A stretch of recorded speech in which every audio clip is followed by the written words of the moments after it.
Halo teman-teman, kali ini kita bakal ngebahas tentang barang-barang di sekitar kita. Ternyata, barang-barang yang sering kita pakai ini punya cerita dan asal-usul yang seru banget loh. Penasaran? Yuk, tonton videonya sampai habis. Oke guys, pertama-tama kita bahas kertas. Kertas ini benda yang sering kita anggap remeh, padahal perannya sangat penting dalam kehidupan sehari-hari. Coba deh lihat sekeliling kalian, pasti ada kertas kan? Entah itu di meja belajar, di kantor, atau bahkan di rumah.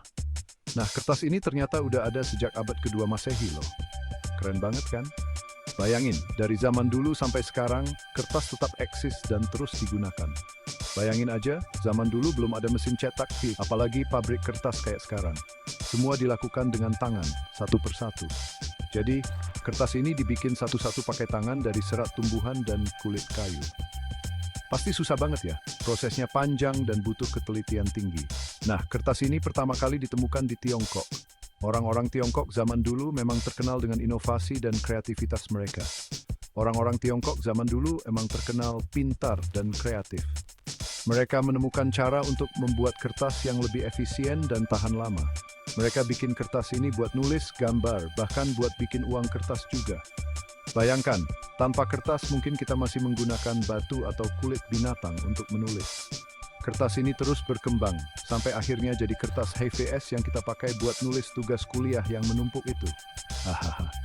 Dari kertas tradisional hingga kertas modern, semuanya punya peran penting.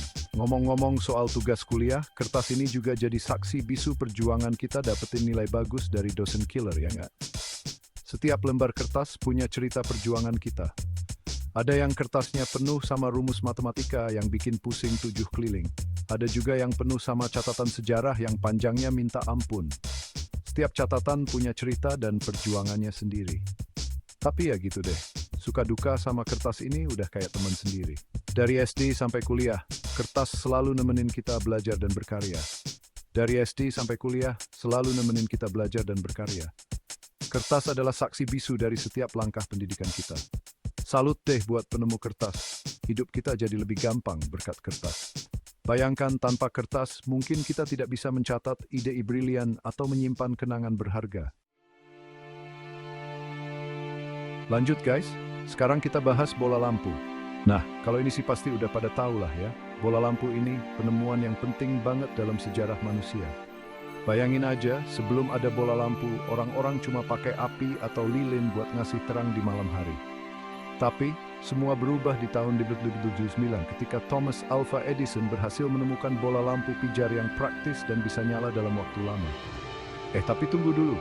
Sebenarnya penemuan bola lampu ini nggak lepas dari peran para penemu sebelumnya loh. Jadi sebelum Edison, udah ada beberapa ilmuwan yang coba-coba bikin bola lampu pakai listrik. Nah, Edison ini yang akhirnya berhasil nyempurnain penemuan-penemuan sebelumnya dan bikin bola lampu yang bisa dipakai banyak orang.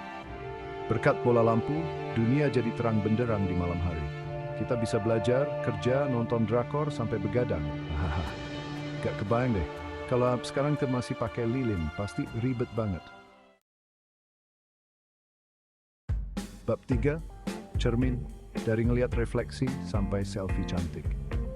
Selanjutnya, kita bahas cermin. Cermin adalah salah satu benda yang paling sering kita temui dalam kehidupan sehari-hari. Dari kamar tidur, kamar mandi, hingga di tempat umum seperti mal, cermin selalu ada di sekitar kita. Nah, kalau ini sih pasti jadi barang wajib buat kalian yang suka ngecek penampilan. Bener gak? Setiap kali kita mau keluar rumah, pasti kita sempatkan untuk ngaca dulu, memastikan semuanya terlihat sempurna. Tapi tahu gak sih kalau cermin ini udah ada sejak zaman Mesir kuno? Bayangkan, ribuan tahun yang lalu, orang-orang sudah menggunakan cermin untuk berbagai keperluan. Yap, sekitar 3.000 tahun sebelum Masehi. Itu artinya, cermin sudah menjadi bagian dari kehidupan manusia selama lebih dari 5.000 tahun. Jadi, cermin pertama kali dibikin dari logam yang dipoles sampai mengkilap. Logam seperti perunggu dan tembaga digunakan untuk membuat permukaan yang bisa memantulkan bayangan. Bayangin aja, zaman dulu belum ada kaca kayak sekarang.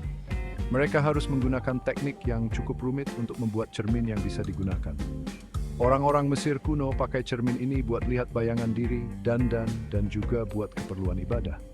Cermin menjadi alat penting dalam ritual keagamaan mereka. Seiring berjalannya waktu, cermin terus berkembang. Teknologi pembuatan cermin semakin maju, dan bahan-bahan yang digunakan pun semakin beragam. Muncullah cermin dari kaca yang lebih jernih dan praktis. Cermin kaca ini mulai populer pada abad pertengahan dan terus digunakan hingga sekarang. Nah, sekarang ini, cermin udah jadi bagian yang nggak terpisahkan dari kehidupan kita. Dari cermin kecil yang kita bawa di tas, cermin besar di kamar mandi, hingga cermin di tempat umum. Mulai dari cermin kecil yang kita bawa di tas, yang selalu siap sedia untuk kita gunakan kapan saja. Cermin gede di kamar mandi, yang membantu kita dalam rutinitas harian, seperti mencuci muka, menyikat gigi, dan berdandan. Sampai cermin di mall yang bikin kita berasa jadi model. Cermin-cermin ini seringkali ditempatkan di tempat strategis untuk menarik perhatian kita. Gak bisa dipungkiri, cermin ini emang punya andil besar dalam perkembangan budaya selfie. Dengan adanya cermin, kita bisa dengan mudah melihat dan mengatur pose terbaik kita sebelum mengambil foto. Coba deh ngaku, siapa yang kalau lewat depan cermin pasti langsung ngecek rambut, ngaca, atau bahkan selfie? Pasti banyak yang begitu kan? Ngaku aja deh, gak usah malu-malu, haha. Cermin memang sudah menjadi bagian penting dari kehidupan kita, baik untuk keperluan praktis maupun untuk bersenang-senang. Bab 4, telepon, dari ngobrol lewat kabel sampai video call. Lanjut guys, sekarang kita bahas telepon. Telepon adalah salah satu penemuan yang paling mengubah cara kita berkomunikasi. Nah, kalau ini sih pasti udah jadi barang wajib yang nggak pernah bener gak? Setiap hari kita pasti pakai handphone buat berbagai keperluan. Tapi tahu gak sih kalau telepon ini dulunya cuma bisa dipakai buat ngobrol lewat kabel? Bayangin, dulu kita harus duduk di satu tempat buat ngobrol. Jauh banget ya sama handphone zaman sekarang yang canggihnya luar biasa. Oke, jadi gini ceritanya. Dulu telepon itu alat yang sangat sederhana tapi revolusioner. Telepon pertama kali ditemukan oleh Alexander Graham Bell di tahun 1976. Penemuan ini membuka jalan berbagi jarak jauh yang lebih mudah. Waktu itu, telepon masih berupa alat yang ribet dan besar banget. Bentuknya jauh dari praktis, tapi tetap saja, itu adalah awal dari segalanya. Buat nelpon, kita harus pakai kabel yang nyambungin dua tempat yang berbeda. Kabel-kabel ini seringkali panjang dan berbelit-belit. Bayangin aja, ribetnya minta ampun. Setiap kali mau nelpon, kita harus pastikan kabelnya nggak kusut. Tapi seiring berjalannya waktu, telepon terus berkembang. Teknologi semakin maju dan telepon pun jadi lebih praktis dan mudah digunakan. Muncullah telepon tanpa kabel, handphone, sampai smartphone yang punya banyak banget fitur canggih. Sekarang kita bisa melakukan banyak hal hanya dengan satu perangkat. Sekarang kita bisa ngobrol sama siapa aja, di mana aja, dan kapan aja, cuma modal handphone. Video call misalnya, bikin kita bisa lihat wajah orang yang kita ajak ngobrol.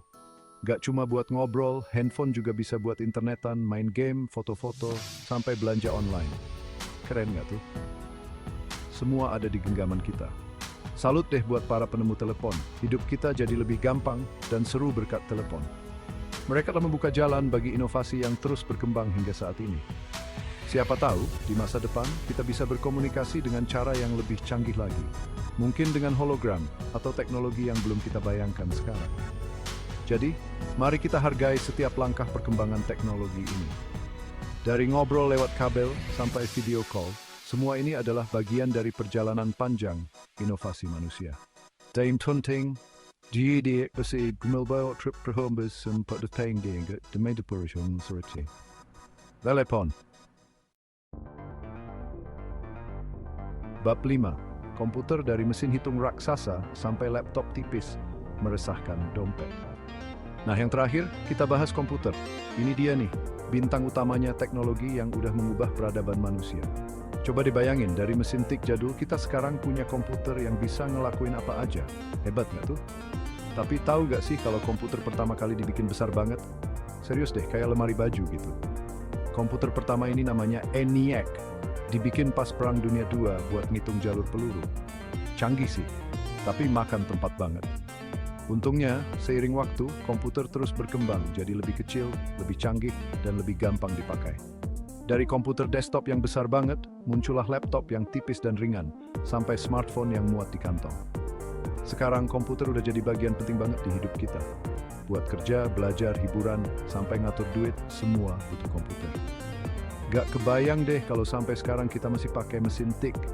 Pasti hidup kita bakal ribet dan gak seru kayak sekarang.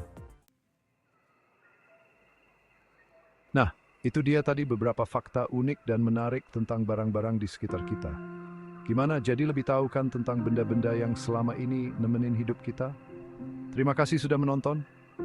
Jangan lupa untuk like, comment, dan subscribe untuk video menarik lainnya.